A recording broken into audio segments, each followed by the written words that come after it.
nos gusta el básquet. Carlos Santos.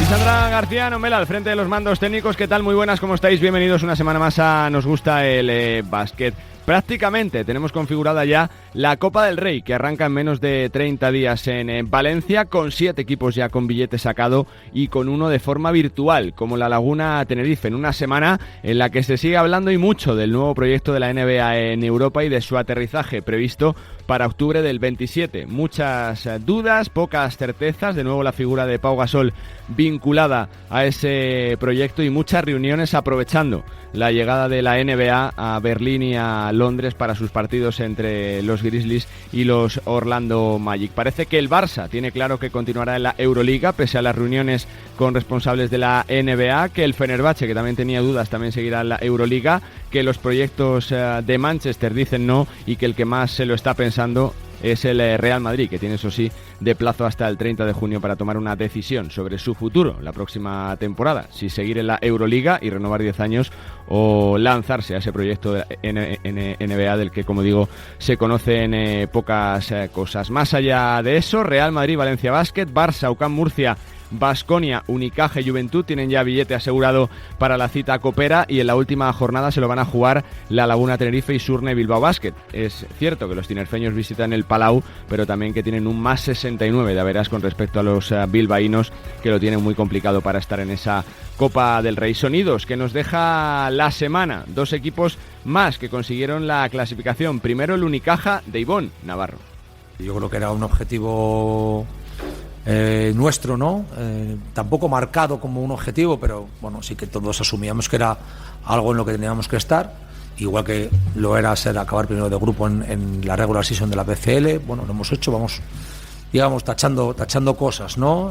Pero nos queda mucho y hay mucho que trabajar, pero no, veo al equipo bien las últimas 2 semanas, estamos trabajando bien. Generalmente estos trabajos no lucen a una semana, suelen lucir a 2-3 semanas por la diferencia que tenemos del grupo.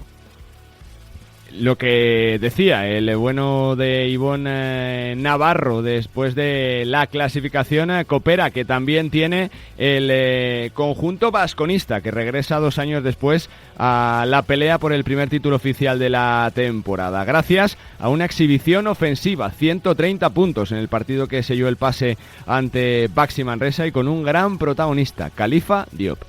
Sí, muchos altos y bajos durante la temporada, ha faltado muchos jugadores, aún tenemos a Tadas fuera, Marcus y Gino estuvo fuera, pero el entrenador nos está ayudando mucho con ese aspecto. Fue que ha costado, tío, llevamos los 2 últimos años ahí intentándolo, pero este año sí que lo hemos conseguido. No vamos a ir a la Copa del Rey solo para jugarlo, vamos a ir con todo e intentar ganarlo cada partido que jugamos. Créeme que este equipo nos tenemos mucho, tenemos que demostrar, podemos demostrar mucho más. Pues una alegría ver a Baskonia de nuevo en esa Copa del Rey de baloncesto, la que quiere volver a estar la Laguna Tenerife, que se complicó la vida en el partido ante Surne Bilbao, que le ganó de forma cómoda. Chus Vidorreta es el entrenador del conjunto lagunero. Yo recuerdo hace unos años un tiempo muerto en un partido Estudiantes-Barça. Yo entrenaba al Estu en ese momento y el Barça no estaba haciendo su mejor temporada y había una combinación en la que si el Barcelona perdía de 43 en Madrid, contra el Estu que yo entrenaba, se podía quedar fuera de la Copa. Y Xavi Pascual tuvo que pedir un tiempo muerto en el minuto 32 y explicarles a los jugadores que iban 35 abajo, además es un tiempo muerto grabado, y que se podían quedar fuera de la Copa, ¿no? Es decir, esto en estos momentos de las temporadas sucede, y multiplicamos por 2 nos podemos quedar fuera de la Copa, es algo que no puede suceder, ¿no? Cuando teníamos la situación tan de cara, no a este partido, sino incluso antes, y nosotros, pues bueno, hemos jugado lo que podíamos jugar con la que nos estaba cayendo hoy. Lo tiene en su mano la Laguna Tenerife, que aunque cayese en el Palau ante el Barça, tendría que tener una hecatombe para no estar entre los 8 primeros y en el sorteo del próximo lunes 26, con el que todavía sueña el Surne Bilbao Basket de Jaume Ponsarnau. Creemos que está tan difícil, ¿no?, que ha sido más importante agarrarnos, ser sólidos y aprovechar para pues, evidentemente ganar de lo máximo, pero sin perder la compostura de de lo que necesitamos para lo que viene a partir de ahora. Un sorteo en el que estará como primer cabeza de serie el Real Madrid, que posiblemente ha completado sus 48 horas más completas de la temporada, ganándole el clásico de Euroliga al Barça y también imponiéndose con claridad y con remontada al Valencia Basket. Los de Escariolo se aseguran jugar el jueves en la Copa del Rey. Citar, ¿no?, al club por el primer puesto en la temporada regular, que no tiene nada que ver con el final de la temporada, pero que sí algunos jugadores de los más veteranos me han comentado en estas últimas semanas que para ellos sí es importante. El año pasado se encontraron mal jugando 3 partidos seguidos de la Copa. Bueno, mal, hay que llegar a jugar 3 partidos seguidos de la Copa, pero en el caso de poder ganar el primero, tener un día libre de cara al segundo, todo el mundo me ha comentado, sobre todo los jugadores veteranos, que tenemos unos cuantos, que tenía su peso, su importancia, más allá incluso de lo que le daba yo, y les agradezco esta puntualización. En su mano tiene también ser cabeza de serie de su Copa el Valencia Basket, de Pedro Martínez, como siempre relativizando los resultados y mirando más en la construcción del proyecto. Si la manera de valorar si estamos en nuestro máximo es solamente el resultado, pues entonces hoy es un drama, ¿no? Porque hemos perdido de 15 y creo que es el partido efectivamente que hemos perdido de más puntos, y entonces si solamente nos fijamos en los resultados, pues cuando ganamos somos una maravilla, y no es verdad, y cuando perdemos, pues si es de 15 es un puto desastre, y seguramente pues yo al menos hoy no tengo esa sensación, pero sí que creo que nos tenemos que ir con la idea de que si queremos ganar, si queremos ser competitivos contra estos equipos, lo hemos de hacer mejor, pero no mejor de ganas, no mejor de esfuerzo, no mejor de que los jugadores no crean, y desde luego no dejar de apoyar a los jugadores que yo creo que lo han intentado los 40 minutos. La gran ausencia de la Copa de este año será la del Dreamland Gran Canaria de Jaka Lakovic, pitado por su afición el último fin de semana y con un año muy irregular que le ha hecho fichar a Cassius Robertson en estas semanas para reforzar el equipo y que tendrá que ver la Copa por televisión. Los pitos hoy mismo los tenemos que recibir porque no lo hemos hecho bien, pero otra vez la responsabilidad me pongo yo primero y siempre para ayudar a mi equipo, ¿no? Pero tenemos que mejorar sobre todo anímicamente, porque ahora mismo estamos en un estado mental y o emocional bajo. Un sonido más de la semana en cuanto a la Liga Endesa se refiere es Luis Casimiro sobre Francis Alonso. El malagueño está siendo uno de los nombres propios de la temporada, el líder de un Breogán que está con 7 victorias, que está jugando a un gran nivel, y el malagueño está sobresaliendo, 28 puntos y canasta ganadora este fin de semana ante Moraván Candorra. Que cuando ha jugado conmigo ha jugado muy bien. Jugó conmigo en Unicaja y jugó muy bien, en un equipo que estuvimos bien y que él la verdad es que aportó mucho cuando era muy joven, recién llegado a la universidad, y luego me he encontrado de aquella época un Francis Alonso más maduro, va cumpliendo años, tiene más edad, está en un buen momento de plenitud ahora mismo, de madurez, y yo creo que está valorando muchísimo que el haber estado 2 años en LEF, volver a ACB, lo está aprovechando como una oportunidad tremenda y está poniendo muchísimo de su parte, mucho trabajo, y yo me alegro que le vayan las cosas muy bien.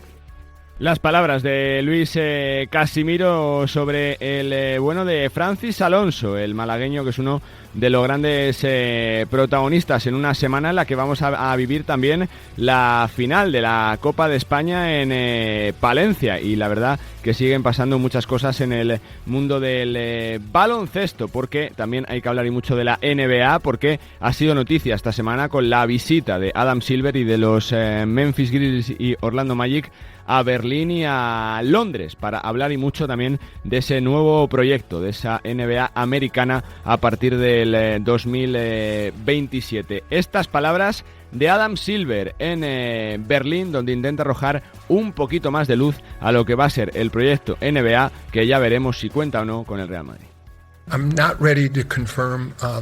No estoy listo para confirmar rumores específicos, pero sí puedo confirmar que hemos mantenido conversaciones con el Real Madrid y otros clubes españoles. Pero como ya he dicho, como parte de esta ronda inicial de conversaciones que ya lleva tiempo en marcha, y yo las consideraría más bien como una investigación para asegurarme de comprender qué asumiríamos en términos de inversión a largo plazo. Sería prematuro hablar de conversaciones más específicas con cualquier club. It would be premature at this moment to talk about more specific conversations with any clubs. Muchas dudas y pocas certezas, y de nuevo sobrevolando el nombre de Pau Gasol como una de las figuras fuertes de ese desembarco de la NBA en Europa y de ese nuevo proyecto. Por cierto, que también conocemos los titulares del All-Star de la NBA de Los Ángeles el domingo 15 de febrero, una semana antes de la Copa del Rey, con Cunningham, Tyrese Maxey, Antetokounmpo, Jalen Brunson y Jaylen Brown elegidos como titulares en la conferencia este, y en el oeste, ojo al equipazo, Luka Doncic, Nikola Jokic,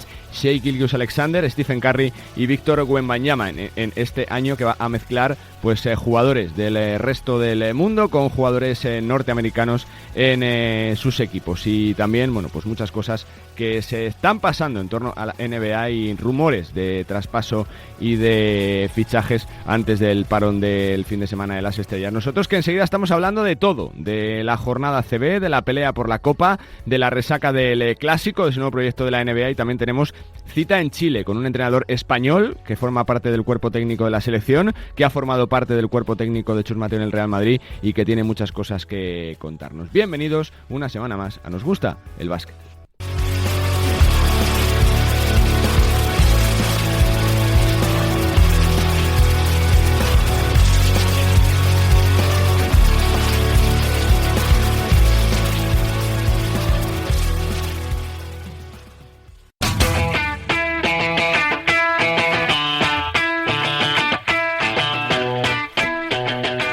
Pues toca el tiempo para analizar todo lo que está pasando en el mundo del baloncesto, con el foco en la pelea por la Copa del Rey y en todo lo que está pasando en torno a esa decisión del Real Madrid y el proyecto NBA Europa. A mi lado en el estudio está Lucas Bravo.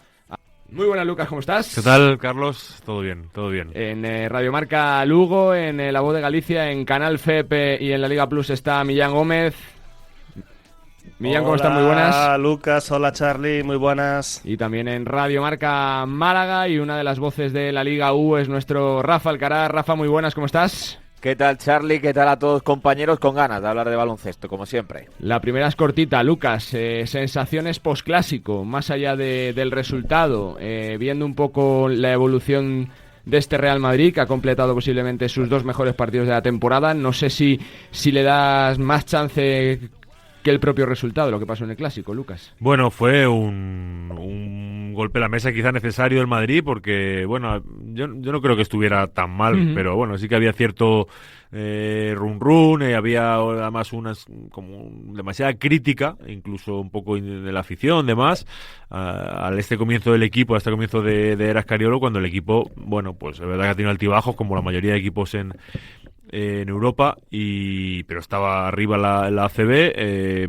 remontando en Euroliga. De hecho ya está entre los mejores, pero es verdad que estos 2 partidos, tanto Barça como Valencia, hubieran puesto más dudas, y el equipo ha respondido muy bien. A mí el partido de contra el Barça fue, sobre todo en el tema defensivo, que era donde más estaba sufriendo, y en el rendimiento, en concentración, en consistencia, el equipo ante un rival que le había ganado hacía poco, fue un partido muy serio, y no sé si el mejor de la temporada, pero sí de los mejores. Y bueno, también viendo un poco lo que había pasado en el club con el fútbol, era un buen momento para dar un paso adelante, y lo ha dado con 2 rivales súper serios. Y bueno, la temporada todavía queda mucho, hay mucho partido y habrá más altibajos, pero de momento creo que la respuesta ha sido muy, muy contundente de todo el equipo. Millán, ¿tú crees que este es el Real Madrid que quiere Sergio Scariolo? Pues seguramente. No solo los equipos de Sergio Scariolo, sino los equipos de cualquier entrenador. Pues lo lógico es que sea un proceso y que vayan de menos a más. Es evidente que este Madrid, a diferencia de otros, pues lo dije ya aquí en verano, en septiembre, cuando hablamos antes de la Supercopa, pues era un Madrid diferente, porque son 7 fichajes, a diferencia de otras temporadas. Entonces se necesita una adaptación. Y un tiempo. Y sobre todo también al propio Sergio, por el hecho de que llevaba desde su salida en la Virtus, pues 3 años pues sin entrenar en el día a día de un club, y también pues tiene que adaptarse, y más con una Euroliga que hay ahora 2 equipos más y por tanto 4 jornadas más. Eso es lógico, y creo que es un Madrid el otro día, sobre todo como dice Lucas, a nivel defensivo. Lo que comenta Lucas también está muy acertado sobre la situación de la sección de fútbol, donde es evidente que falta paciencia, pues porque no podría haber faltado paciencia en la sección de baloncesto. El Real Madrid cambió de entrenador en sus 4 principales equipos este pasado verano: sección de fútbol, sección de baloncesto, sección de fútbol femenino, y en el filial, en el Real Madrid Castilla de fútbol. Por tanto, pues sí que se podía establecer cierto paralelismo entre la situación de Xabi Alonso y de Sergio Scariolo. Como dijo Lucas, el Madrid a nivel defensivo sobre todo fue determinante, con un jugador como Usman Garuba que es absolutamente capital. Yo lo he dicho en más ocasiones, pues seguramente, no sé si el mejor defensor de Europa interior, pero si no lo es, pues estará entre el top 3. Y un jugador absolutamente diferencial a nivel defensivo, y un jugador diferente y especial. Hay jugadores como es el caso de Teo Maledón, que se ha adaptado desde el primer día. Facundo Campazo parece que nunca se fue, y además pues a veces encontrando el Madrid pues cierta no dependencia de Di Tavares en la pintura, lo cual es muy importante, y además partiendo de la base de que Usman Garuba, mientras no sea excesivamente consistente en el tiro, pues es un 5 y no un 4. No sé, Rafa, si sacas más conclusiones, ¿no?, que el propio resultado, porque es verdad que tendemos siempre, ¿no?, a que cuando se produce un partido de estas características se analiza todo por el resultado y no por la perspectiva de la temporada también. Bueno, creo que el Real Madrid hace 2 buenos partidos en el camino al primer tramo importante de la temporada. Los equipos que luchan por títulos, como es el caso del de Scariolo, se le pide que esté fuerte en el mes de febrero cuando llega la Copa CB, y se le pide que cuando va llegando las últimas semanas de la primavera y la primera del verano, pues esté fuerte para poder estar luchando por una Final Four de Euroliga y por poder estar luchando por el playoff, por el título. Me han gustado mucho los 2 partidos que ha hecho el Real Madrid.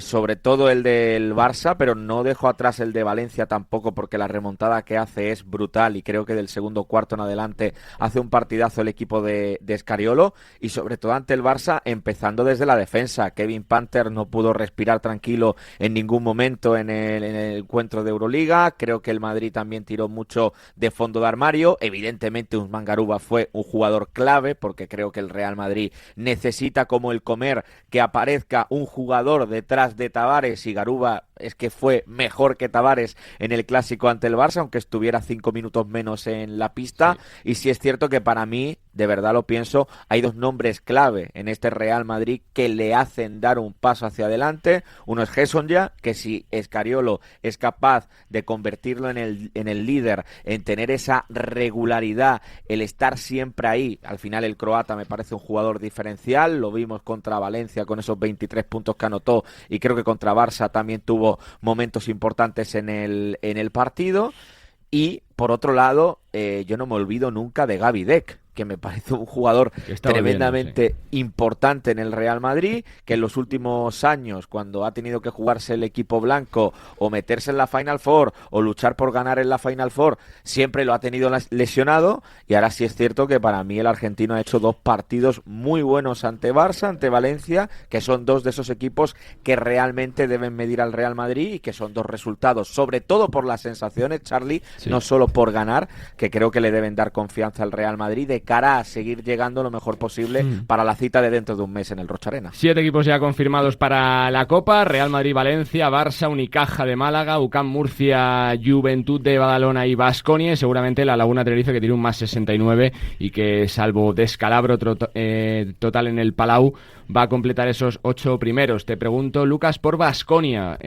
Noticia muy positiva, ¿no?, ver cómo ha evolucionado Galbiati con su equipo, y sobre todo faltan 30 días, pero va a ser un rival muy, muy, muy peligroso en esa Copa. Sí, sin duda. De verdad que, bueno, le costó mucho al proyecto, porque, bueno, pues todo lo que le pasó al principio, con salidas de jugadores, entradas, un entrenador que llega de una competición diferente y bueno, y la inestabilidad también del Baskonia en los últimos años, ¿no? Pues en todo eso heredado, la verdad que no parecía nada bueno. Fueron 6 o 7 derrotas seguidas en Euroliga, lesiones, más salidas, más entradas, pero es verdad que a mí Galviati me transmitía buenas sensaciones, un entrenador con una idea clara, con mucho positivismo, con ganas de meter a todos los jugadores y de que funcionara el proyecto, y bueno, lo ha ido consiguiendo poco a poco, a pesar de que todavía pues tiene bajas recurrentes. No está Sedekerskis, Marcus Howard también se ausenta bastante,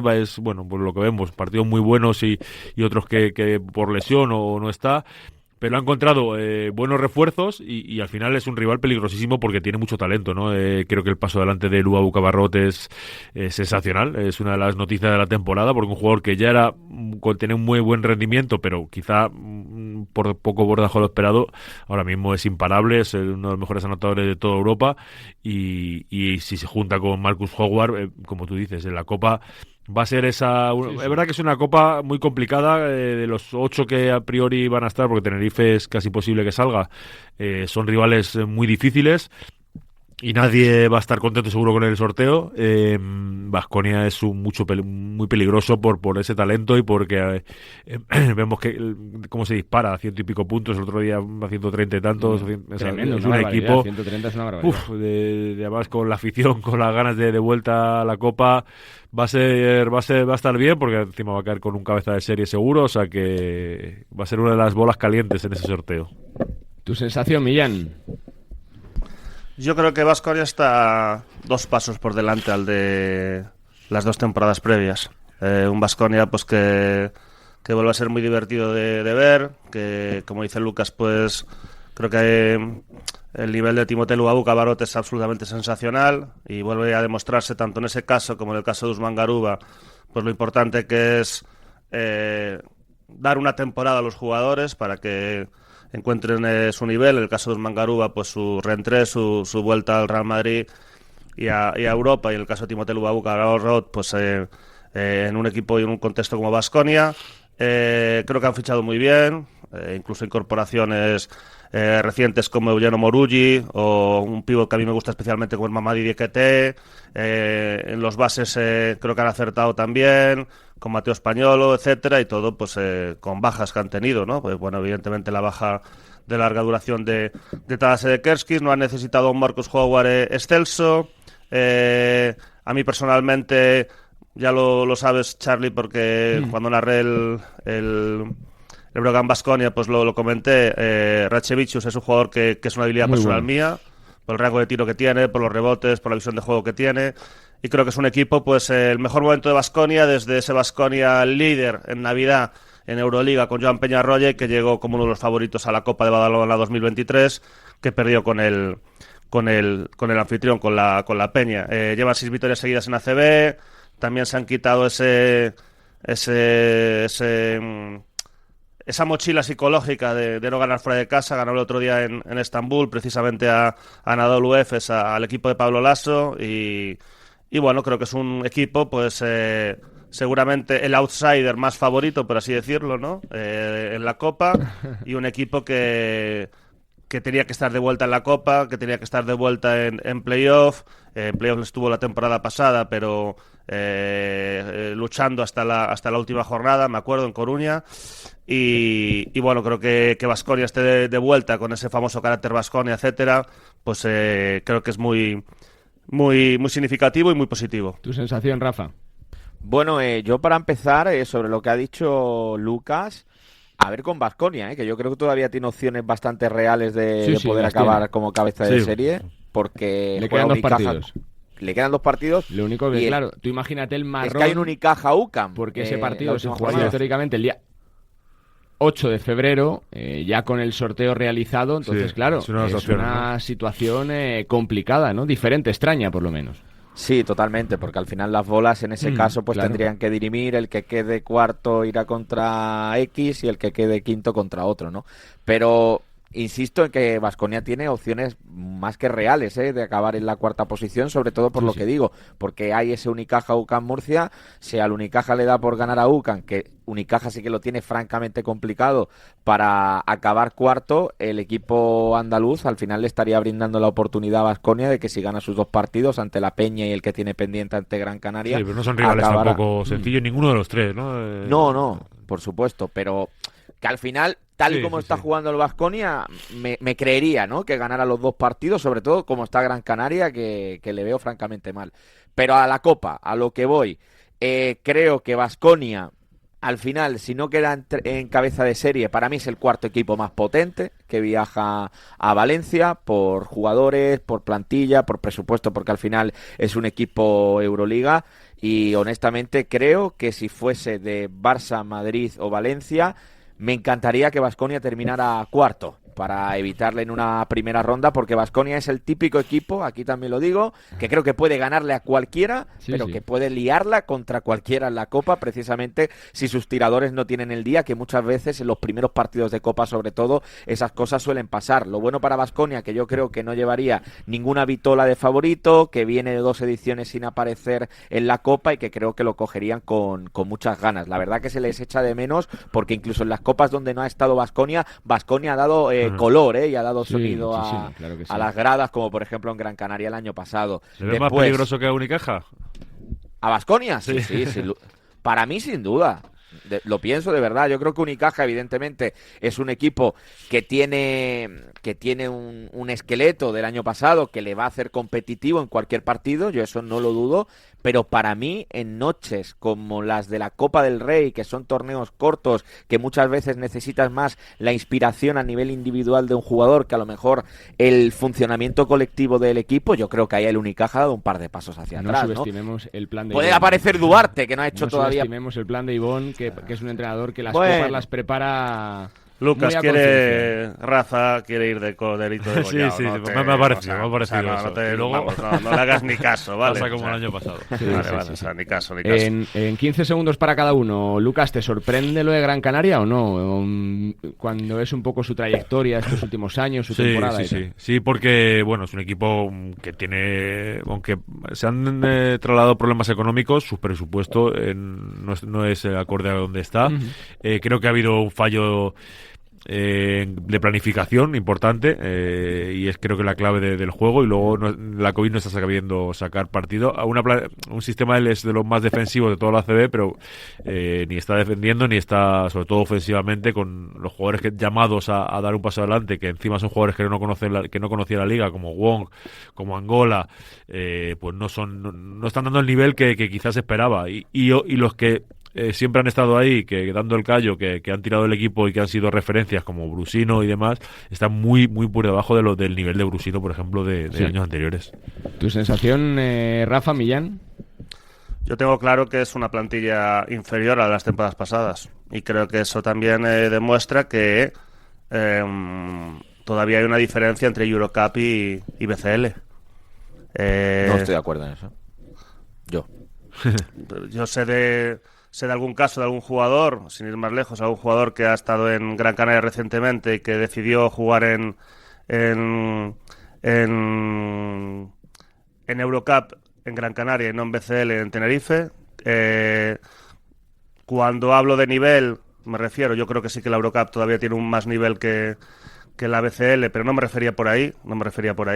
Me refiero tanto en cuanto al ser un calendario más largo, lógicamente la Eurocup, pues necesitas unas plantillas más largas y seguramente mejores. A eso me refiero, no me refiero tanto a que hay diferencia de nivel. Puede ser.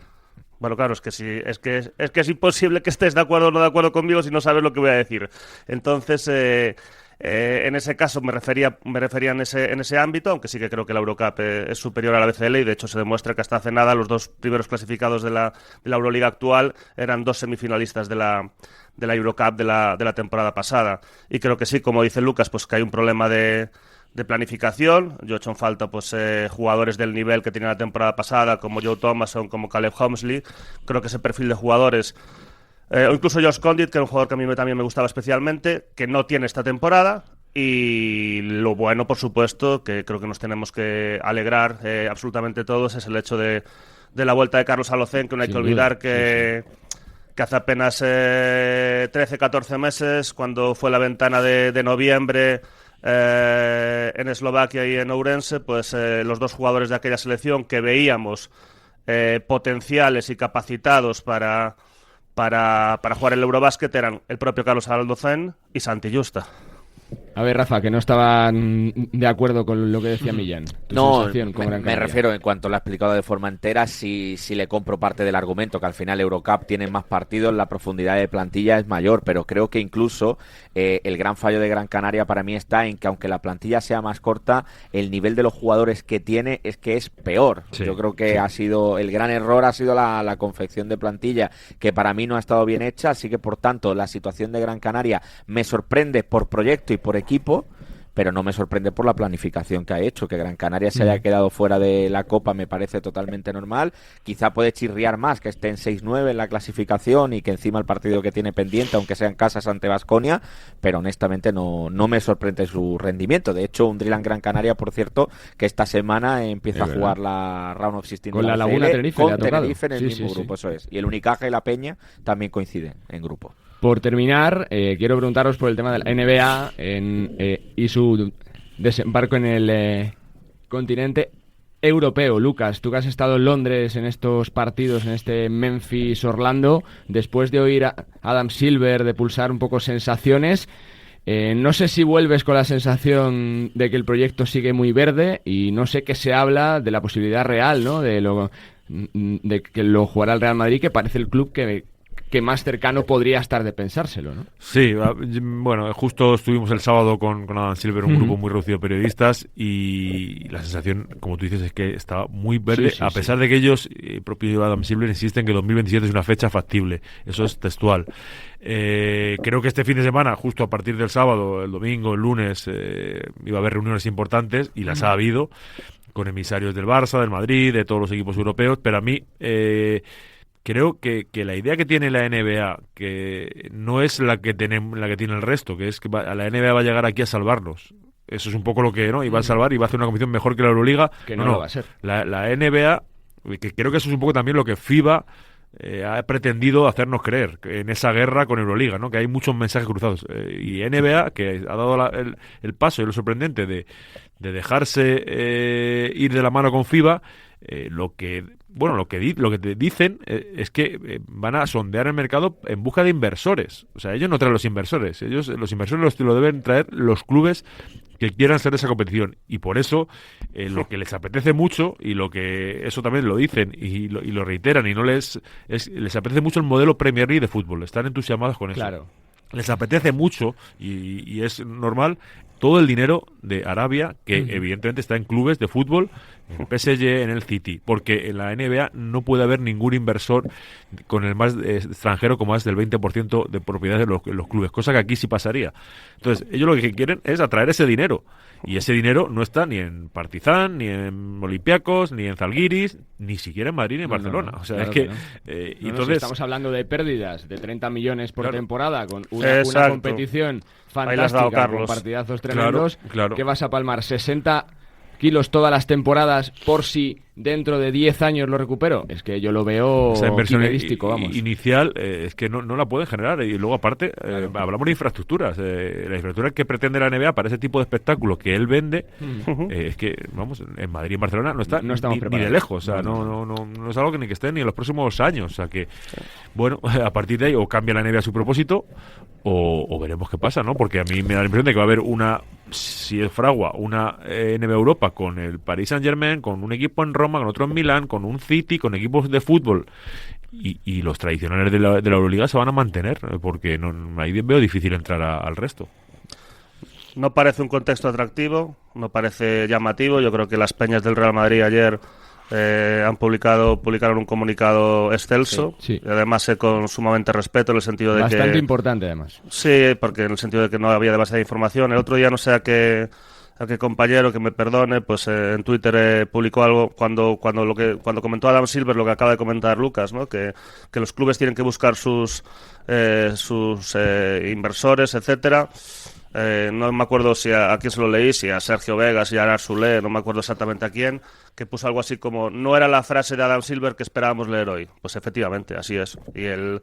Y creo que la Euroliga sigue siendo el escenario excelso a nivel de espectáculo, a nivel de nivel, valga la redundancia. Es cierto que a mí me gustaría que fuese más abierta en cuanto a meritocracia.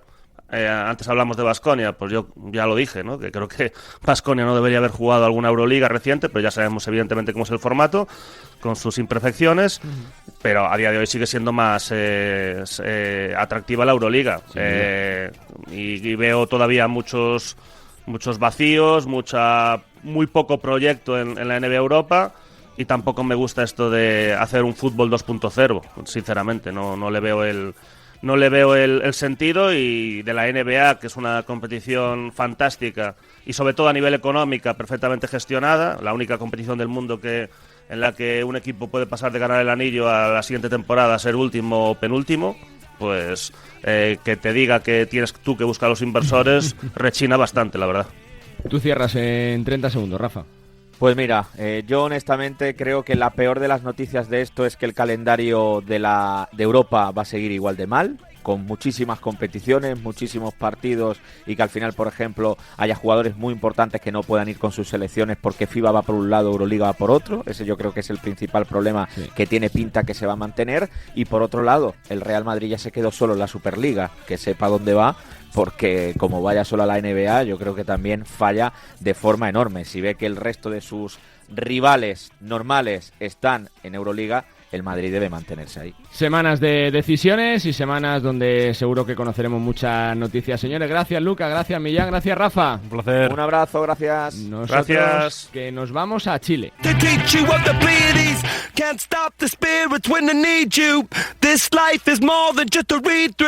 Carlos Santos, nos gusta el básquet. Me apetece mucho esta charla. Me voy a ir hasta Chile para hablar con Guillermo Frutos. Fue durante 3 años uno de los entrenadores del staff de Chus Mateo y forma parte también desde el pasado mes de noviembre del staff de la selección española de baloncesto, y además es entrenador del colegio Los Leones de Chile, a donde llegó en el pasado mes de julio y con el que ha ganado ya Liga y Copa. Saludos, Guille, ¿cómo estás? Muy buenas. Muy buenas, Carlos. Pues encantado de charlar contigo. Muy bien. Bueno, te pregunto primero, sensaciones positivas con títulos incluso, Guille. Sensaciones, te diría que inmejorables. Primero por el trabajo que estamos haciendo, cómo me estoy sintiendo como entrenador, mis ayudantes, la estructura del club y los títulos, que ayudan mucho. Ganar, pues hombre, ayuda mucho, y ha sido además bonito cómo lo hemos hecho. Es un club que siempre fue puntero en Chile, Guille. No sé si cuando fichaste se te pidió eso, el reto, ¿no?, de mantener lo que ha sido siempre los Leones en Chile, Guille. Los Leones, efectivamente, es un club que tenía en su palmarés hasta nuestra llegada una Copa en 2016 y una Liga de 2023, y es verdad que nosotros ya hemos ganado esa Copa y esa Liga. Ellos hablan de trabajo, que eso es lo que a mí me gusta. Hablan de metodología, de hacer crecer a los jugadores, de tener una identidad como equipo, y yo creo que eso lo hemos conseguido. Luego la consecuencia ha sido pues ganar 2 títulos jugando muy bien al baloncesto y habiendo transmitido, yo creo que ideas muy muy claras a la plantilla y generando mucha identidad, mucha comunión con la afición, con los dirigentes, que son pues muy respetuosos con el trabajo y que han disfrutado mucho, y yo creo que eso ha sido una consecuencia del trabajo. Pero es verdad que lo que a mí me pidieron fue trabajo, fue rigor, fue entrega, y que luego, oye, si llegaban los resultados, mejor que mejor, y han llegado. ¿Qué te ofrecía el proyecto, Guille, para seducirte tan rápido, ¿no? Cuando saliste del reto con el Real Madrid, fichaste muy rápido, ¿no?, por los Leones en Chile, Guille. ¿Lo tuviste muy claro desde el principio? Lo tuve claro. Me parecía que Chile era un país que tenía fantásticas referencias de mi entorno cercano, y por otra parte el proyecto deportivo parecía, y luego lo confirmé enseguida, era muy sólido. Gente con rigor, Carlos Saavedra como presidente y director deportivo, Felipe Aguilera como gerente, llevan el club de una manera extraordinariamente profesional, y me transmitieron mucha confianza en que se iba a respetar el trabajo, y yo deduje de esas conversaciones, ahora por supuesto lo he confirmado con creces, que yo me iba a sentir entrenador, que iba a estar muy realizado como técnico, y eso es lo que más me sedujo. También las ganas de entrenar y las ganas de ponerme sobre una pista y de dirigir mi proyecto. Me sentía preparado y me apetecía mucho ponerme a entrenar, y fue lo que hice, porque nada más llegar ya me puse a entrenar a los jugadores. Claro, ese verano fue sin vacaciones. ¿Qué te has encontrado en Chile de baloncesto, Guille? ¿Cómo es el baloncesto en Chile? Me he encontrado una liga que quiere crecer, que es física, que es dura, es desigual en términos de ritmos, es poco constante en términos de ritmos. Nosotros hemos sido el equipo de la liga que ha jugado a más posesiones, hemos liderado la liga en casi todos los apartados estadísticos, en asistencias, en ritmo de juego más allá de las posesiones, en distintos parámetros, y la liga ha ido a veces un poco al rebufo de nosotros, queriendo igualar nuestro ritmo, no ha podido por momentos, en otros momentos sí. Entonces, una liga de ritmos desiguales, muy, muy física, sobre todo los manejadores reciben mucho contacto, hay mucha presión al balón y también hay mucha dureza en el poste bajo. Es una liga física de grandes que no son extraordinariamente grandes, pero que son muy móviles, y es una liga en la que hay mucha versatilidad. Yo me he encontrado muchos partidos en los que me enfrento a equipos que tienen siempre 3 manejadores de pick and roll, a veces hasta 4, interiores de 2-3, 2-4, que te pueden tirar de 3, que a lo mejor llegan al partido y están tirando un 36% de triples o un 34%, que pueden no ser súper fiables, pero que en un partido te pueden hacer 4 de 5, que te ponen el balón en el suelo. Esas son las características que me he encontrado. Y una vocación de crecer, tanto institucionalmente como de los clubes individualmente considerados. Guille, fue tu salto muy rápido de un staff para primer técnico. No sé si eso cuesta un poquito cambiar el chip, ¿no? Si te cuesta un poquito la toma de decisiones, si es diferente, porque quien es técnico en todos los ámbitos de la vida, ¿no? De baloncesto también. La verdad es que me costó poco, Carlos, te soy sincero. Yo creo que eran las ganas también, y que uno cuando es ayudante también depende del tipo de ayudante que sea, o de la ambición, o de la proyección con la que se vea. Yo también tenía mentalidad de ponerme en el lugar del primero, incluso para recomendarle a Chus o para hablar con Paco Redondo de algo. Yo pensaba, bueno, ¿qué haría si fuera primero? Creo que eso es una manera honesta también de ser ayudante, porque te obliga a no hacer propuestas que no valorarías como primer entrenador, y a la vez te prepara para ser primer entrenador. Entonces, esa transición dentro de mi puesto de ayudante a ser primer entrenador, a dirigir a mis ayudantes, pues no, la verdad es que no ha sido abrupta ni difícil, la estoy disfrutando mucho. Estoy muy bien rodeado, ¿eh? Tengo 2 ayudantes españoles extraordinarios que han sido valientes, Alejandro Pérez y Diego García, con experiencia. Alejandro había trabajado conmigo en Fuenlabrada, Diego García tenía experiencia en LEB, y la verdad es que estoy muy contento. Y también nos ayuda un entrenador chileno en formación que hace estadística avanzada, José Pablo.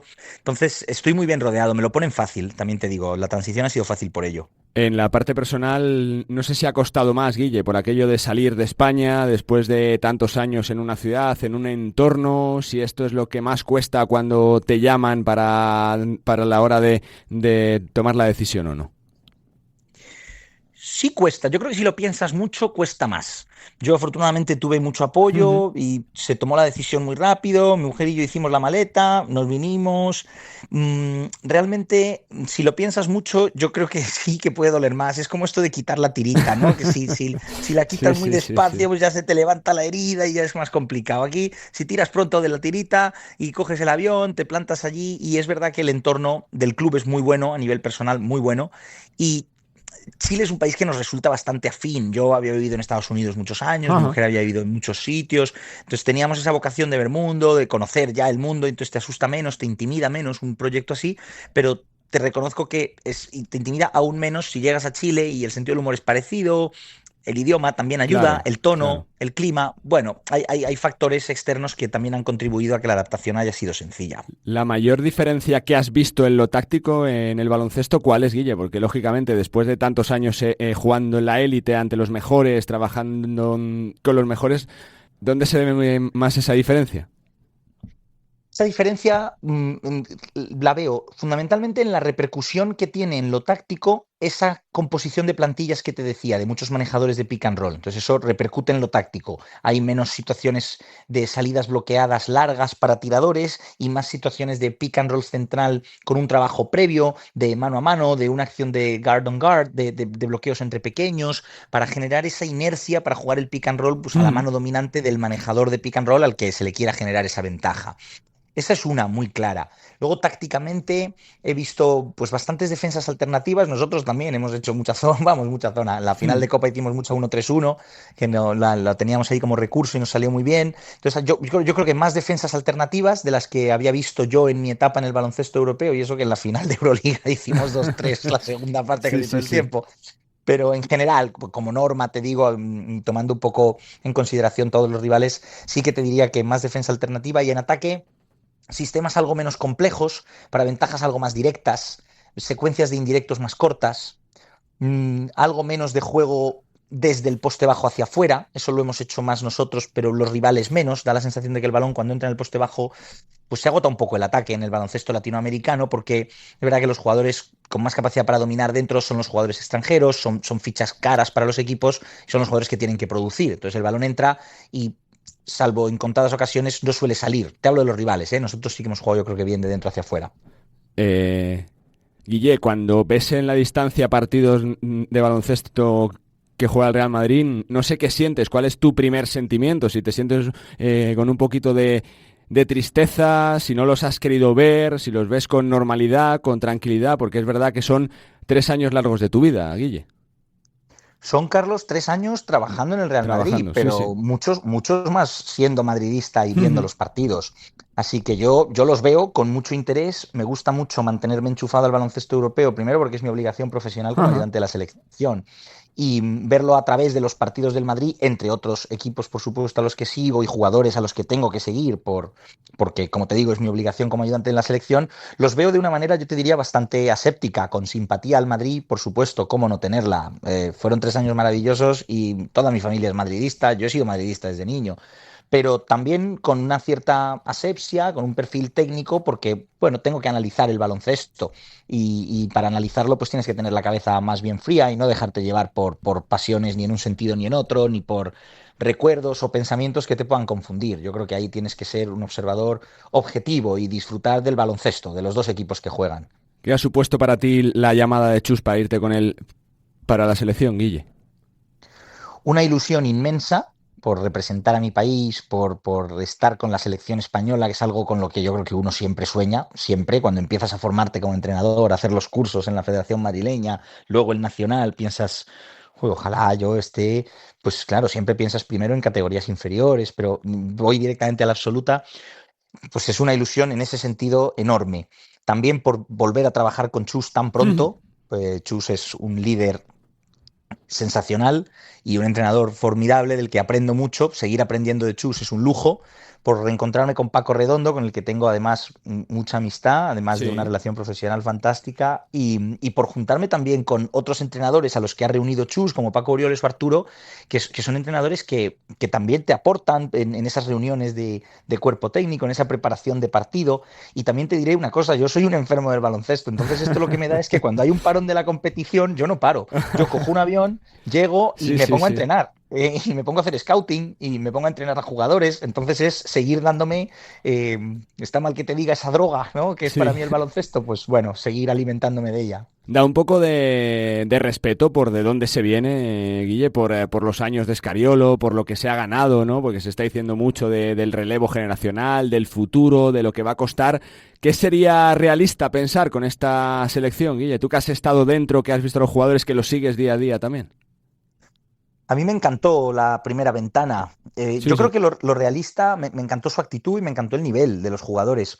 Creo que lo realista es trabajar. Eso es lo que es realista pensar. Yo creo que hacer pronósticos competitivos a medio o largo plazo creo que es contraproducente de manera absoluta. Yo creo que hay que ser competitivos desde el minuto 1, porque ese es el ADN de la federación, pero creo que Elisa Aguilar manda un mensaje muy equilibrado y lo transmite muy bien. Yo cuando he llegado allí, el mensaje que he respirado es: oye, pongámonos a trabajar, disfrutemos del día a día, hagamos crecer a los jugadores, crezcamos como equipo, no dejemos de ser competitivos, siendo realistas y siendo conscientes de que hay un cierto relevo generacional y de que cada generación también es distinta, pero distinta, no te hablo de diferencias de nivel necesariamente, te hablo de distintas características de los jugadores. Pues te aparece un interior con unas características. Los bases, pues son los bases, nuestros bases de ahora. Y eso es lo que yo respiro, ilusión por el presente, exigencia en el día a día y también una muy buena proyección a futuro sin excesivas urgencias. Solo urgencias por ser rigurosos y por trabajar bien. Se lo preguntábamos a Chus cuando estuvo en la radio hace poquito, Guille, por el tema del nacionalizado. Se ha confirmado en las últimas horas lo de Rhys Robinson. Si me dejas te pregunto por él, por lo que se le ha visto a este chico para que se apueste por él para el futuro y por lo que os puede apostar dentro de lo que pensáis que podéis hacer como proyecto. Pues Sí, yo creo que yo le vi en la cantera del Madrid, en mi último año en el Madrid, le vi en la cantera, y el otro día cuando estuve viendo un amistoso entre la selección madrileña y la catalana en la Caja Mágica, una instalación espectacular, te diré, dicho sea de paso, estuve allí con Chus y le vi también, le vi jugar. Yo creo que, bueno, es un jugador, lo primero es muy joven, hay que tener paciencia porque es un proyecto a futuro que tiene que madurar por las categorías inferiores que le corresponden y dar los pasos que le corresponde dar. Creo que tenemos que ser pacientes porque muchas veces en este mundo de highlights, de impulso, de mensajes acelerados y a veces poco filtrados, vamos muy rápido y queremos ir muy rápido y él tiene que dar los pasos que le corresponde dar a un jugador de su edad. Yo lo que he visto es un talento desbordante, un baloncesto fácil, un baloncesto natural. Yo le veo armar tiros que no le consumen energía, con una naturalidad que por momentos con los jugadores de su categoría por momentos es insultante su suficiencia con la que arma los tiros. También le he visto una calidad de pase, le vi el otro día con la selección madrileña, que me pareció salvaje. Yo siempre he hecho mucho hincapié en la calidad de pase. Yo veía a este tío jugar desde el bote, pasar por encima de la cabeza, tomar decisiones a ritmo de élite ya, a ese medio segundo que dicen en la Euroliga, pues a lo mejor no eso, pero casi en un segundo las estaba tomando y bueno, me pareció llamativo. También un lenguaje gestual muy bueno con los compañeros. No, yo creo que es un gran talento, pero hay que no apresurarse. Creo que es más que un tirador, también te diré, viéndole pasar y viéndole jugar el pick and roll. Recuerdo una acción en la que le van por detrás, juega el repick con una normalidad yendo a izquierdas, que recuerdo que lo hablé con Chus y con Santos Moraga, el presidente de la Federación Madrileña. Pues ves un jugador que es más que un tirador, que es más que un especialista de salidas bloqueadas, ya lo estás viendo. O sea que, bueno, la proyección, el techo se lo va a poner él, la verdad. Nos falta un poco cambio de paradigma, ¿no, Guille? De pensar que no todo es para allá, sino que esto es un proceso de crecimiento con los jóvenes, que lo que hay pinta fenomenal. No solo es Terry Robinson, sino todo lo que hay, ¿no? Con Baba Miller, con Sansuperi, con Conrad Martínez, con Del Pino, es que hay muchísimo talento. Muchísimo, muchísimo. Y creo que son muy conscientes todos los actores implicados, porque fíjate que Chus ahora hará una gira por Estados Unidos con Elisa, yo a Paco Redondo le veo haciendo un trabajo extraordinario en la dirección técnica con las categorías inferiores, veo a los seleccionadores de categorías inferiores pues muy metidos también, y yo ahí veo que todo el mundo que está implicado lo sabe ver. Ciertamente esos jugadores que están en Estados Unidos tenemos que mimarlos, tenemos que cuidarlos, que yo creo que es la idea, vamos, creo no, que es sin duda la idea de Chus cuando va a Estados Unidos, a verles, a seguirles, porque son procesos de formación distintos. No es lo mismo formarte en la ACB jugando 14 minutos que formarte en un entorno, pues te diría que también muy profesionalizado y con un salario alto y con condiciones estupendas de trabajo en la NCAA. Bueno, no es lo mismo, por eso hay que seguirles, hay que arroparles y hay que enseñarles también lo que nosotros queremos de ellos y aprovechar lo que ellos están obteniendo en su formación foránea. Me quedan tres, Guille. Te quiero preguntar un poquito desde la distancia, con 4 meses de temporada, ¿qué diagnóstico ves de este Real Madrid con Sergio Scariolo? ¿Qué te está pareciendo? Me está pareciendo que había muchas caras nuevas, que están empastando bien las piezas, transmiten mucha paciencia desde dentro, ¿no? El propio Scariolo, los dirigentes, y yo creo que eso siempre es bueno. O sea, yo creo que eso siempre transmite pocas urgencias competitivas, porque ya el Madrid en sí mismo, el entorno del Madrid, el aspecto mediático, te acelera y te transmite mucha urgencia por ganar cada vez. Yo creo que eso lo están contrarrestando bien, tanto los dirigentes como el propio Scariolo. Yo creo que hay momentos en los que sí que es verdad que se han ido a anotaciones muy altas, tanto ellos como los rivales, y quizá eso ellos puedan querer corregirlo, pero las sensaciones yo creo que son de un equipo que está creciendo, que está cerca del líder de Euroliga y que está liderando la ACB. Son buenas. Yo veo un equipo sólido y bien trabajado con un plantillón, te diré. Te lo preguntaba en julio, Guille, cuando fichaste por Chile. Te lo pregunto ahora 6 meses después, Guille. ¿Crees que ahora se está valorando más lo que hicisteis esos 3 años en el Real Madrid, con las dificultades que hubo de cambios en la plantilla, de cambios de proyecto, que se está viendo realmente cuánto sumasteis para la sección? Creo que sí, creo que se puede valorar un poco más. Y te digo por qué, Carlos, porque además recuerdo que lo hablé contigo y te dije una cosa de la que, bueno, no es que no me arrepienta, es que me reafirmo. Creo que nosotros acometimos 2 reconstrucciones sin que se explicitara que eran reconstrucciones. Entonces, aquí, cuando hay un cambio grande de plantilla, un cambio de proyecto, un cambio de staff, un cambio de dirección, claramente hay una reconstrucción. Creo que ellos lo están teniendo un pelitín más fácil que nosotros, en el sentido de que se está afirmando de una manera muy explícita, y eso te protege también como profesional, que es una reconstrucción y que es un proyecto a largo plazo. Nosotros nunca tuvimos, yo creo, ese esa pequeña ventaja, ¿no?, de la casilla de salida. Era esa exigencia tan inmediata del Madrid. Entonces yo creo que sí que se valora un poquito más lo que hicimos. Ahora que sí se explicita que hay una reconstrucción, cuando con nosotros eso no se hizo, o sea, se nos prestó mucha ayuda. Yo creo que hubo un trabajo, pues el mejor posible, el mejor que se podía hacer en ese momento de confección de la plantilla, pero bueno, la exigencia era la que era, más inmediata, y no se explicitaba que estábamos en una reconstrucción, pero lo estuvimos en 2 ocasiones. Te pregunto y aún así competimos hasta el final, terminamos ganando la Liga a un Valencia estratosférico. Sí. Que siempre es un placer charlar contigo, que felicidades por el trabajo y que seguimos sobre todo muy pendientes de lo que estás haciendo. Guille, gracias. Carlos, gracias por el seguimiento, un placer charlar contigo de verdad, aquí me tienes cuando quieras. Guille Frutos, conexión en Chile con un hombre fantástico, un gran entrenador de baloncesto, triunfando en Chile y también con la selección española de baloncesto. Nosotros continuamos, venga. She said she too young, don't want no man. So she gon' call her friends, now that's a plan. Hay que hablar también de la NBA, porque el lunes se celebraba el famoso día de Martin Luther King y de él vamos a hablar y de muchas más cosas junto a Jorge Quiroga. Jorge, saludos, muy buenas, ¿cómo estás? Hola, muy buenas, Carlos. ¿Por qué es tan importante el día de Martin Luther King? Bueno, es un día en el que se celebra lo que fue Martin Luther King para los americanos, los derechos para los negros en Estados Unidos, su asesinato también, evidentemente, y es un momento importante, y para la NBA también. Es un día de fiesta en Estados Unidos y la NBA pues tenía programados partidos para prácticamente todo el día. De hecho, hubo partidos en nuestra hora, digamos, de prime time, de por la tarde, porque allí se juegan casi por la mañana, ¿no?, partidos, porque es un día como de fiesta. Ha habido otros años en los que el día de Martin Luther King se aprovechaba para no jugar, pero prácticamente desde hace años ya sí que hay partidos programados. Es un poco no tan importante, por ejemplo, como el día de Navidad, en el que el foco del mundo prácticamente está solamente en esos partidos, pero en la NBA, en cada partido que se juega en el día de Martin Luther King, normalmente hay ciertas celebraciones, hay homenajes, los propios equipos hacen ceremonias en las que se recuerda al reverendo Martin Luther King. De lo deportivo, Jorge, han sido días del partido en Berlín, del partido en Londres, de escuchar mucho a Adam Silver, que no ha dado muchas pistas, ¿no?, de ese proyecto nuevo de la NBA para Europa. Quizá lo que ha hecho es espantar un poco, ¿no?, para los equipos con aquello de la inversión de los 10 años, ¿no, Jorge? Sí, yo creo que ha habido, bueno, a ver, no soy yo el que voy a decir que Adam Silver se equivoca en alguna vez que habla, ¿no? Porque normalmente Adam Silver ha demostrado su inteligencia sin duda. Todos estos años al frente de la mejor liga del mundo, ¿no? Fue el gran sucesor de David Stern. Yo creo que David Stern fue mejor comisionado que él, y prácticamente el mejor comisionado que yo recuerdo a lo mejor a muy poca distancia de Taclavue, el de la NFL.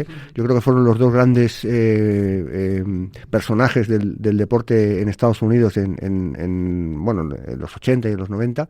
Pero en el caso de Adam Silver sí ha dicho una cosa que puede ser un poco peligrosa, y es que se ha comparado la NBA Europa con la WNBA. Hay que recordar que la WNBA lleva 30 años y que son 30 años de negociaciones y de muchas peticiones por parte de los jugadores, de mejoras y también de muchas pérdidas. Es decir, que estamos hablando de que no es una liga con un impacto inmediato en los presupuestos de los equipos. Así que yo creo que por ahí sí que es verdad que los equipos pueden empezar a preocuparse un poco sobre qué es lo que van a tener que afrontar y sobre qué es lo que van a recibir en un principio. Pero 10 años es un horizonte muy, muy largo para equipos en Europa que a lo mejor en 3 o 4 años no pueden aguantar esa inversión.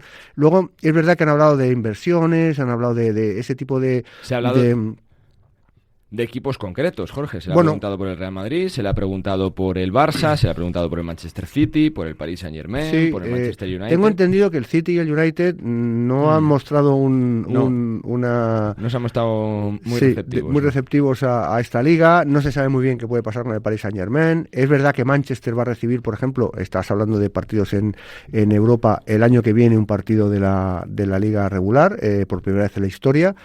Manchester es una ciudad con muy, muy, muy muy poco arraigo baloncestístico. Prácticamente yo llevo muchos años en esto y recuerdo muy poquito que haya pasado en Manchester. Comenzar de cero, prácticamente. Sí, prácticamente. El proyecto es comenzar de cero, exacto. Pero comenzar de cero no a nivel solo equipo, porque a lo mejor te puedes traer un equipo de algún sitio. De hecho, existe un equipo en Manchester, pero el problema es el tema afición, el tema de arraigar ahí con gente que realmente quiera. Costó un poco en París, costó también en Londres, donde no son ciudades muy acostumbradas a tener grandes equipos de baloncesto. De tener equipos sí, pero no grandes equipos de baloncesto o equipos punteros en Europa. Es decir, no se puede comparar la afición que puede haber en París o en Londres, o lo que puede haber en Ámsterdam, que también es una ciudad que la NBA quiere, o por supuesto en Manchester, comparado con Atenas, con Estambul, con Belgrado, o lugares como Madrid, Barcelona, Valencia, ¿no? Yo creo que en ese aspecto es verdad que se le preguntó específicamente por el Madrid, que él dijo que habían hablado con el Madrid y con otros equipos españoles. Sí. Me imagino que esos otros equipos españoles serían Valencia, Baskonia, Barcelona. Bueno, el Barça hemos visto que recientemente ha firmado continuar con la Euroliga. Es verdad que hay una cláusula de salida, bueno, no es una cláusula de salida, sino una cláusula de penalización que es estándar en la Euroliga, que son 10 millones de euros al equipo que se marche. Y que eso, aparentemente, y con todo el dinero que mueve la NBA, puede ser una cláusula muy accesible para la mayoría de los equipos. Pero el Madrid, por ejemplo, no la ha firmado, y tampoco el Fenerbahce. Y ni el Asbel. Con el Asbel no se cuenta prácticamente para el año que viene, pero sí con el Fenerbahce y con el Madrid. Entonces vamos a ver en qué queda todo, porque hasta el 30 de junio tienen estos equipos para decidir si juegan o no juegan en la Euroliga, pero el resto de los equipos han firmado ya, que siguen. Puede haber un mal rollo entre los propios propietarios de la Euroliga, que son los 13 equipos con licencia A, entre los que está el Fenerbahce y entre los que está el Madrid, pero vamos a ver en qué acaba todo. Pero en un principio, de momento, la NBA no ha presentado ningún proyecto deportivo tal cual como debería haber presentado. Y eso yo no sé si eso va a llevar a los equipos, en principio, a decidir, bueno, pues jugar por lo menos, acogerse a la Euroliga un año más, ¿no? Jorge, si te pusieras en la piel del Chacho, por ejemplo, ¿tú qué harías? Viendo un poquito cómo está la máxima competición continental, qué partidos hay semana a semana de la Euroliga, con lo que sabemos de este nuevo proyecto de la NBA, tú si fueras Sergio Rodríguez, ¿qué decisión tomarías? Hombre, es muy complicado en ponerte ahora mismo los zapatos del Chacho. No sé si del Chacho o la cosa va más arriba. Yo creo que el Chacho no es el que va a tener que tomar esa decisión. Yo creo que la decisión se va a tomar en el despacho más alto de todos, ¿no? En el más grande. Yo creo que es ahí donde realmente se va a decidir, porque hay un movimiento importante que podría ser, ya lo hemos publicado en estos días, y es que el Madrid se quede un año en una especie de limbo. Es decir, decide no jugar la Euroliga el año que viene, pero claro, bueno, o no jugar nada. A lo mejor incluso no jugar nada, porque la Champions yo no sé si es una liga que sería absolutamente perdedora para el Madrid. ¿Y podría firmar, si no has firmado, para el 27? Hasta el 30 para Euroliga, sí, hasta el 30 de junio, Euroliga, hasta el 30 de junio tiene el Madrid para decidir si juega. Digo más allá, si la próxima temporada no la jugases, ¿podría regresar? Bueno, eso ya dependerá. 27, porque es que es la pregunta, ¿no? Claro, si se queda en ese cierto limbo. Yo hice esa pregunta. Tampoco te decides luego o no te seduce lo que te cuentan, claro, ¿qué haces? Eso es. Esa pregunta la hice yo a la gente de la Euroliga, que es la que me contaba un poco los detalles sobre el 30 de junio y tal, y la decisión o la contestación es muy fácil, lo tiene que decidir el resto de los equipos. Claro, el resto de los equipos se tienen que sentar. Una vez que tú estás fuera de la liga, ya no tienes una licencia A porque has renunciado a ella. Tienes que volver a pedir que te readmitan, y ya no sé si sería factible o no, los equipos verían que la vuelta del Madrid sería beneficiosa para ellos. Es una situación muy complicada, y la del Madrid más todavía, ¿no? Porque el Madrid mueve muchísima gente, mueve muchísimo dinero, mueve mucho público en muchos sitios, y sería una baja terrible para la Euroliga. Pero yo no sé si la Euroliga ya ha planteado la posibilidad incluso de subsistir sin la presencia del Madrid y de algunos otros equipos que puedan marcharse. Pero como digo, en el proyecto de la NBA, lo que sí que rechina un poquito más o chirría un poquito más es la inclusión de ciudades sin arraigo baloncestístico que puedan suponer eso, un comienzo de cero en algunas franquicias. En todo caso, lo que sí ha sido un éxito son los partidos de Berlín y de Londres, donde han jugado muy Memphis. Bien Santi Aldama, ¿eh? Sí, los dos partidos, deportivamente muy bien Santi Aldama, sobre todo, mejor en el primero, que fue el que perdió Memphis. En el primero metió 18 puntos, en el segundo fue titular, volvió a ser titular de nuevo. Ahí estuvo un poco más discreto con 9 puntos, pero bueno, es verdad que Memphis se fue muy rápido en el marcador y acabó ganando el partido en Orlando. Probablemente lo peor del partido de Londres es la poca competencia que hubo, porque realmente fue un partido en el que Memphis ganó fácil, pero bueno, también vivimos la vuelta de Ja Morant, que es importante en Memphis, y en el partido de Berlín sí se produjo un hecho, digamos, no tanto para los españoles, pero sí para los alemanes, muy emotivo, que es la vuelta a casa de Maurice Wagner y de Franz Wagner. Franz Wagner además llevaba sin jugar tiempo por una lesión y volvió a jugar en ese partido con Berlín. Maurice Wagner, que llevaba todavía más sin jugar, llevaba casi, más de un año sin jugar por la rotura de una rodilla. Volvió en el partido anterior en suelo estadounidense, pero volver a jugar en Berlín, los dos son de allí, además son berlineses.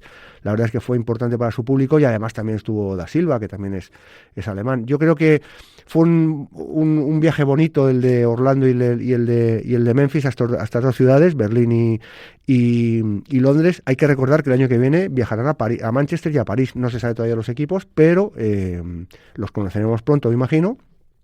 Y yo me imagino que eran también algún guiño de este tipo, porque la NBA cuando programa estos partidos generalmente pues tiene en cuenta si hay jugadores de esa ciudad, ¿no? No hay nadie de Manchester en la NBA, así que eso va a ser más complicado encajarlo. Pero bueno, la verdad es que han sido dos partidos con éxito absoluto en Londres y en Berlín, que tampoco son ciudades, digamos, extraordinariamente baloncestísticas. Dos temas más, Jorge. Protagonista Kevin Durant, sexto máximo anotador de la historia de la liga, ya tremendo, ¿eh? Tremendo lo de este personaje. Estamos viviendo además movimientos de algunos jugadores importantes. Uno de ellos es el de Kevin Durant, que poco a poco ha ido subiendo en esta clasificación y hace 2 noches adelantaba a Dirk Nowitzki. Ha dicho Kevin Durant que ha adelantado a uno de sus grandes ídolos, que siempre lo ha tenido como uno de sus grandes ídolos, y que le adelantarle es un orgullo. Y ahora tiene por delante a nada menos que a Kobe Bryant y a Michael Jordan. Es decir, imposible acceder al primer puesto, que es el de LeBron James, tampoco el de segundo, que es el de Kareem Abdul-Jabbar, que lo tuvo muchísimos años. Posiblemente tampoco al tercero, que es Karl Malone, pero bueno, ya estamos hablando de... Tiene todavía recorrido. De poder cazar a gente como Kobe Bryant o como Michael Jordan. No sé, a mí, yo me pongo en la piel de un jugador que de repente en una clasificación histórica adelanta a Michael Jordan, no sé cómo se puede celebrar eso. Eso es casi como un título de una Copa de Europa o algo. Eso me parece maravilloso, increíble poder decir, acabo de adelantar a Michael Jordan en una clasificación. Es verdad que estamos hablando de vergüenza, ¿no? Hacerlo, ¿no? Sí. Salir la bueno, sí, hay que pedir permiso. Oye, por favor, ¿puedo pasar? Pero es verdad que cuando hablamos de esto, mucha gente dice, bueno, ¿y por qué Jordan, que es el mejor de la historia, no es el primero en todo esto? Bueno, hay que recordar que estos son todo totales y que Jordan estuvo mucho tiempo sin jugar y se retiró probablemente. Estuvo mucho tiempo parado. Recuerdo año y medio en su primera retirada, pero casi más de 2 en la segunda, ¿no? Es decir, que estuvo mucho tiempo, podía haber generado muchísimo más si hubiera puntos. Jugado... Claro.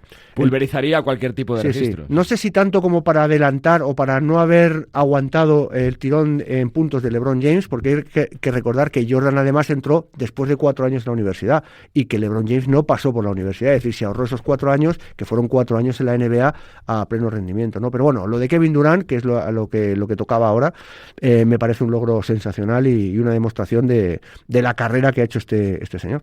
La última que te hago, Jorge, ¿los Lakers tienen solución o no? Sí, tiene solución, pero no sé si suficiente. Claro, no sé si suficiente para considerarlos contender, ¿no? En el oeste. Yo creo que se ha tranquilizado todo un poquito. Ya hemos visto que Oklahoma es más terrenal, ha perdido algunos partidos. Evidentemente el récord de Golden State, como dijimos en su día, no lo tenían a su alcance. No sé si es mejor incluso para Oklahoma que eso ocurra. Estamos viendo que Denver aguanta lo que puede sin Jokic Jokic hasta que vuelva, y que hay buenos equipos como San Antonio, como Houston, mucho mejores ahora mismo que los Lakers, y los Lakers tienen un serio problema, y es que el equipo sigue sin, o está claro que no está construido como para ser un equipo campeón, como para aguantar el tirón en grandes partidos, y que se deshace como un azucarillo cuando el partido se pone complicado. Tienen a Doncic, que sigue sacando muchas castañas del fuego, LeBron está a un gran nivel, pero no es suficiente en este equipo. Yo creo que ahora mismo los Lakers saben perfectamente que necesitan hacer movimientos, y yo creo que eso va a ser la clave del mercado hasta que se cierre en febrero. Los movimientos, sobre todo, que vayan a hacer los Lakers. Se vienen semanas bonitas y las contaremos. Jorge, gracias. Un placer, Carlos. Nosotros que vamos cerrando, venga. Pues así ponemos punto y final, felicitando a Baskonia y felicitando a Unicaja de Málaga, los dos siguientes pasajeros del tren de la Copa del Rey, para la que ya quedan menos de 30 días y con ganas de seguir disfrutando del baloncesto y de la emoción de todas las competiciones continentales que entran ya en su parte decisiva. Como siempre, ha sido un placer acompañarles para charlar un ratito de baloncesto. Pueden escucharnos como y cuando quieran a través de las principales plataformas de podcast. Nosotros que volvemos la semana que viene, porque en Radio Marca nos gusta el básquet. Adiós.